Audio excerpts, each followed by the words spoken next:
আসসালামু আলাইকুম। এখন শুনবেন সংবাদ শিরোনাম। চানখারপুলে ৬ জনকে হত্যা মামলায় সাবেক ডিএমপি কমিশনার হাবিবুর সহ ৩ জনের মৃত্যুদণ্ড, ৮ আসামিদের বাকিদের বিভিন্ন মেয়াদে জেল। সংসদ নির্বাচন ও গণভোটের ফল একসাথে প্রকাশ হবে জানালেন ইসি সচিব। আজ থেকে সারা দেশে পোস্টাল ব্যালট পাঠানো শুরু। দক্ষিণ পশ্চিমাঞ্চলের ৪ জেলায় জামায়াতের সমাবেশ। দেশ আধিপত্যবাদের কবলে পড়লে বারবার ফিরবে হাদি আবরাররা, কুষ্টিয়ায় বললেন আমির। এতক্ষণ শুনছিলেন সংবাদ শিরোনাম, এবার বিস্তারিত। ২০২৪ সালের ৫ই আগস্ট রাজধানীর চানখারপুলে ৬ জনকে হত্যার ঘটনায় ৩ আসামির ফাঁসির আদেশ দিয়েছেন আদালত। বাকি ৫ জনকে বিভিন্ন মেয়াদে সাজার রায় দেওয়া হয়েছে। মৃত্যুদণ্ডপ্রাপ্ত আসামিরা হলেন সাবেক ডিএমপি কমিশনার হাবিবুর রহমান, যুগ্ম কমিশনার সুবিত কুমার চক্রবর্তী, রমনার সাবেক এডিসি শাহ আলম আখতারুল। চানখারপুলে পুলিশের গুলিতে নিহত হন শিক্ষার্থী শাহরিয়ার খান আনাসসহ ৬ জন। এ মামলায় ৫ মাসের বিচার শেষে পুলিশের সাবেক ৮ শীর্ষ কর্মকর্তার বিরুদ্ধে আজ রায় দেওয়া হয়। এটি পুলিশ বাহিনীর বিরুদ্ধে জুলাই হত্যাকাণ্ডের প্রথম রায়। এই বছরের ১৪ জুলাই মামলার বিচার শুরু হয়। ১১ আগস্ট শুরু হয় সাক্ষ্য গ্রহণ। এই মামলায় সাক্ষ্য দিয়েছেন ২৬ জন। জবানবন্দিতে হত্যাকাণ্ডের তথ্য, ভিডিও ফুটেজ, ফোন আলাপ সহ নানা তথ্য উপস্থাপন করা হয়। এই রায়ে অসন্তুষ্টির কথা জানান নিহতদের পরিবার ও চিফ প্রসিকিউটর। এই সাজায় আমরা মনে করি আদালতে যখন তাদের অফেন্স প্রমাণিত হয়েছে, ক্রাইমস এগেনস্ট হিউম্যানিটি প্রমাণিত হয়েছে, ওয়াইড স্প্রেড এবং সিস্টেম্যাটিক অ্যাটাক প্রমাণিত হয়েছে এবং এই আসামিরা তারা প্রকাশ্যে গুলি করেছিল সেটা প্রমাণিত হয়েছে। এরপরে তাদেরকে যে সাজা দেওয়া হয়েছে আমরা মনে করি এটা ন্যায়সঙ্গত হয়নি। যদিও আদালতের আদেশ সকলের উপরে শিরোধার্য, আমাদেরকে মানতে হবে।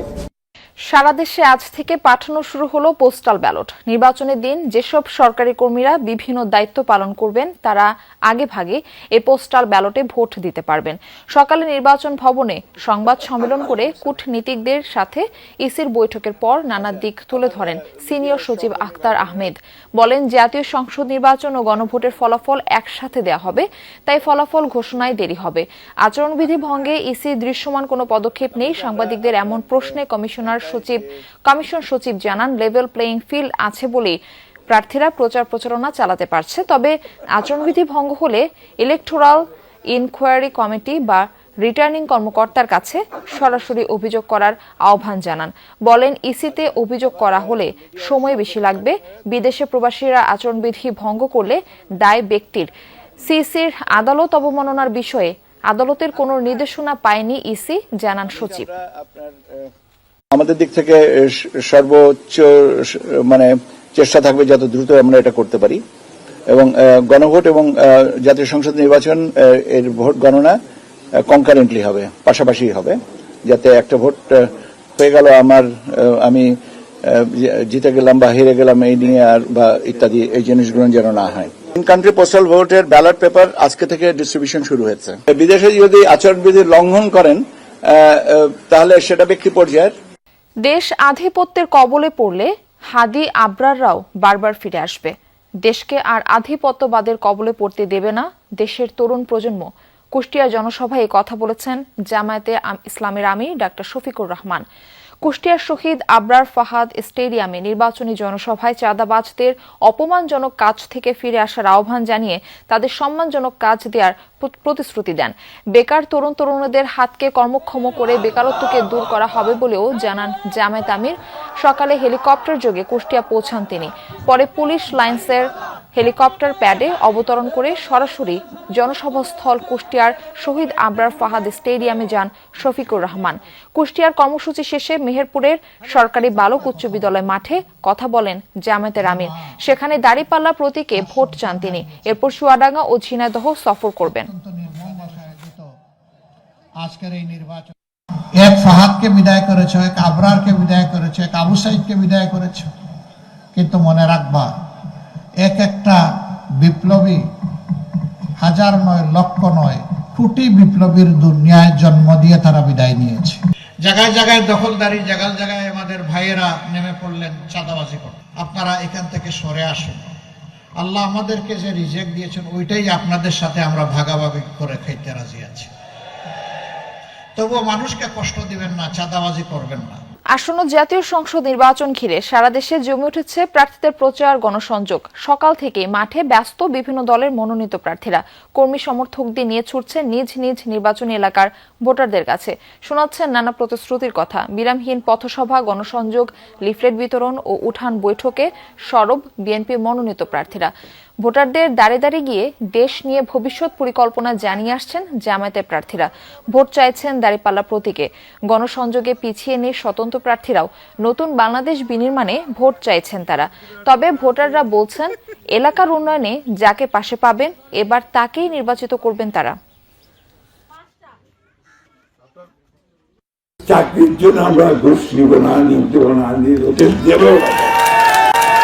নিতে দেবো না কাউকে। আমার মা বোনদেরকে অনুরোধ করবো, আপনারা নির্ভয়ে ভোট দিতে যাবেন, যাকে খুশি তাকে ভোট দেবেন।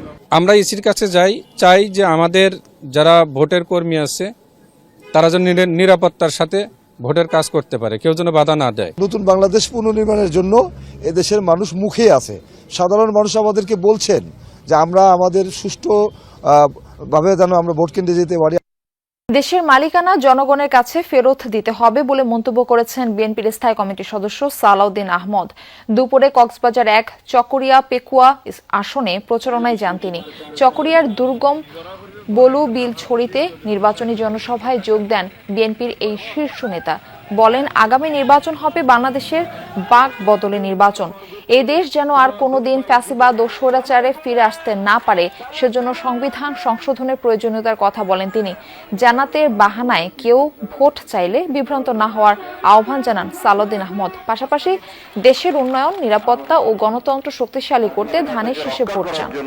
এদেশে বহুদলীয় গণতন্ত্র প্রবর্তনের জন্য শহীদ রাষ্ট্রপতি জিয়াউর রহমান আগামী নির্বাচনে 12 ফেব্রুয়ারির জাতীয় সংসদ নির্বাচনে, যে নির্বাচন বাংলাদেশের ইতিহাসের সবচেয়ে গুরুত্বপূর্ণ নির্বাচন, সেই নির্বাচনে আমরা দেশের শক্তির পক্ষে থাকি। দলমত নির্বিশেষে সবাইকে আহ্বান জানাবো, আমরা দেশের গণতন্ত্রকে শক্তিশালী করার জন্য এইবার আপনারা ধানের শীষের পক্ষে একটি ভোট দেবেন।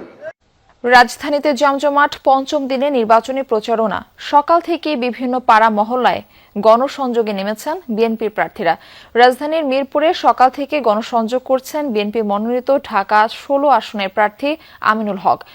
জনসংযোগ চলাকালে মিরপুর এলাকার দীর্ঘদিনের সমস্যাগুলো সমাধানে নিজের পরিকল্পনার কথা তুলে ধরেন আমিনুল হক। বলেন, দীর্ঘদিন ধরে অবহেলিত মিরপুরের গ্যাস ও পানির লাইনগুলো সংস্কার করে আধুনিক সংযোগ নিশ্চিত করা হবে। এদিকে ঢাকা 4 আসনে বিএনপির মনোনীত প্রার্থী তানভীর আহমেদ রবিন নিজ নির্বাচনী এলাকায় গণসংযোগ করেন। ধোলাইপাড় এলাকার বিভিন্ন অলিগলি ঘুরে ধানের শীষে ভোট চান তিনি। এলাকাবাসী এবং সামাজিক ও সাংস্কৃতিক সংগঠনকে সাথে নিয়ে এলাকার সমস্যা সমাধানের আশ্বাস দেন তানভীর আহমেদ। ছাত্র শিবিরে যে ছেলেটি, সে যেই খেলোয়াড়দেরকে বা বাচ্চাদেরকে যেভাবে কান ধরে উদ্বোস করিয়েছে, এটি অত্যন্ত দুঃখজনক। আমাদের মনে হয় এই বিষয়গুলো নিয়ে আপনাদের মিডিয়ার মাধ্যমে আমাদের সাধারণ মানুষের আরো অনেক সচেতন হতে হবে। আমরা সকলে মিলে মুক্ত আলোচনার মাধ্যমে এলাকার সমস্যা চিহ্নিত হবে এবং চিহ্নিত করার পরে 10 মিলে সিদ্ধান্ত দিবে কিভাবে স্থায়ীভাবে সমাধান করা যায়। আমরা সকলে মিলে রাত দিন পরিশ্রম করতে হবে এই সমস্যাগুলি সমাধান করতে হলে।